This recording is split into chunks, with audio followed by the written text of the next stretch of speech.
Welcome back, everyone. Today we're diving deep into a geopolitical storm that barely makes headlines in the mainstream press, but has enormous implications for the balance of power in the Western Hemisphere. We're talking about Venezuela, the United States, and a letter that Venezuelan President Nicolás Maduro personally wrote to then U.S. President Donald Trump. A direct appeal for dialogue at a time when tensions between Caracas and Washington were spiraling out of control. Now, before we go further, let's pause and think about this for a second. A sitting president under siege by the world's most powerful country, facing sanctions, military threats, and even accusations of being a narco-terrorist, reaches out not with missiles, not with escalation, but with words, with an olive branch. That alone should catch our attention. But as we'll see, beneath the surface of this letter lies a much bigger story. A story of warships in the Caribbean, Washington's obsession with regime change, and Venezuela's countermove to deepen ties with Russia.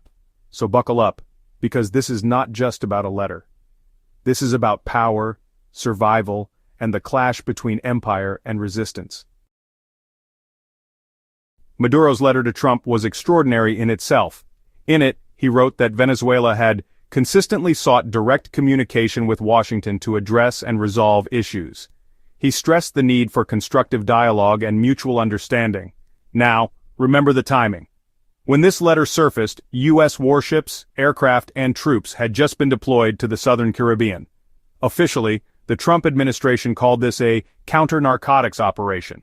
But let's ask the obvious question. If the United States was truly concerned about drugs flooding its streets, where were the domestic reforms? Where was the investment in rehabilitation, in tackling the fentanyl crisis, in actually helping Americans struggling with addiction? Instead, the U.S. opted to flex military muscle. Bombs, ships, threats. And just before Maduro's appeal became public, Trump himself boasted that he had ordered a strike that killed 3 so-called narco-terrorists on a suspected smuggling boat. Whether or not that was true, the message was clear. Washington was escalating, not de-escalating. Maduro's response was sharp but measured. He denied U.S. accusations that Venezuela was a hub for cocaine trafficking, pointing instead to Colombia as the true epicenter of the trade. He emphasized that most cocaine bound for the U.S. transits the Pacific, not the Caribbean. This wasn't just a defensive argument. It was a way of flipping the narrative, of saying, you're accusing me of something that your allies are more deeply involved in. But let's not be naive here. The United States was never deploying aircraft carriers to the Caribbean because of cocaine. We've seen this playbook before. Whether it's Iraq's so-called weapons of mass destruction or Libya's alleged humanitarian crisis, the rhetoric is a pretext. What Washington has always wanted in Venezuela is regime change, the destruction of Chavismo, the leftist project that has resisted U.S. hegemony for more than 2 decades. And behind that, oil. Let's not forget that Venezuela holds the largest proven oil reserves on Earth. So when Trump deployed naval forces to the Caribbean, it wasn't about drugs. It was about pressure, intimidation, and keeping the possibility of a military strike on the table. And yet, amid this climate, Maduro didn't mirror aggression with aggression. Instead, he extended a hand. But what did Trump do in return? On September 20th, he took to his social media platform and issued a blistering threat. Maduro, he said, would pay an incalculable price if he didn't accept the deportation of Venezuelan prisoners from the United States, including those Trump described as coming from insane asylums. Let's stop here and imagine something. What if Xi Jinping, the president of China, had written such a statement to Biden? What if Vladimir Putin had threatened to impose an incalculable price on Washington if it didn't obey? The media would erupt. CNN, BBC, every Western outlet would scream about unacceptable threats, destabilization, aggression. But when the United States does it, silence. Suddenly threats are normalized.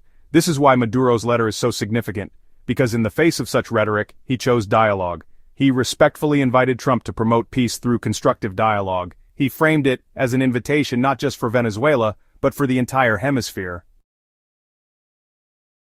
And this message, diplomacy over confrontation, is not unique to Venezuela. It's the same message we hear from Russia about Ukraine, from China about Taiwan and the South China Sea, from many states in the global South who say, we see the West's escalation, we see the constant militarization, but we choose another path, we choose dialogue. Now, cynics might say that Maduro was simply cornered and playing a diplomatic card. That may be true, but the symbolism matters. Because what Venezuela was signaling to the world was, we will not take the bait, we will not play into Washington's escalation narrative. But if the letter was diplomacy, the U.S. response was anything but. Around the same time, the U.S. Justice Department announced a staggering $50 million reward for information leading to Maduro's arrest. They officially branded him a narco-terrorist. Let's think about that. How can you claim to want dialogue with a government while simultaneously offering a bounty for its president's capture? That's not diplomacy, that's warfare by another name. Maduro, of course, rejected the accusations, but Venezuela also knew it needed more than words. Which brings us to its next move, Russia. Around the same time the letter was sent, Venezuela's National Assembly approved a sweeping cooperation pact with Russia. Lawmakers called it a rejection of hegemonist policies and an embrace of a multipolar world based on sovereignty and equality.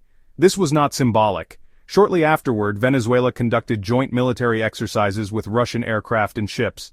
Its defense minister declared that Venezuela had defenders, that it would not be bullied into submission. And the relationship went even further. Maduro and Putin signed a cooperation accord extending their partnership all the way to 2035. Military cooperation, energy, technology, economic development. Venezuela was sending a clear message: if Washington closes doors, Moscow will open them.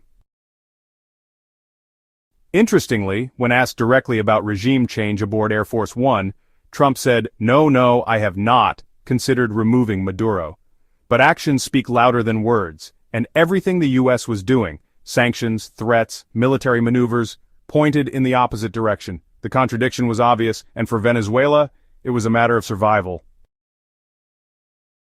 So what was Maduro's letter really about? It was about changing the script. It was about telling the world, we are not the aggressors here. We are offering peace. Washington is escalating. And in doing so, Venezuela was trying to reframe its position internationally. To move from being painted as a rogue state to being seen as a rational actor seeking dialogue. Now, whether this will succeed long-term is another question. The United States has invested enormous resources in portraying Venezuela as illegitimate. But at least in that moment, the letter was a reminder that diplomacy still had a voice. And here's the larger lesson. When empires feel threatened, they resort to confrontation. But when nations under siege choose diplomacy, it exposes the empire's hypocrisy.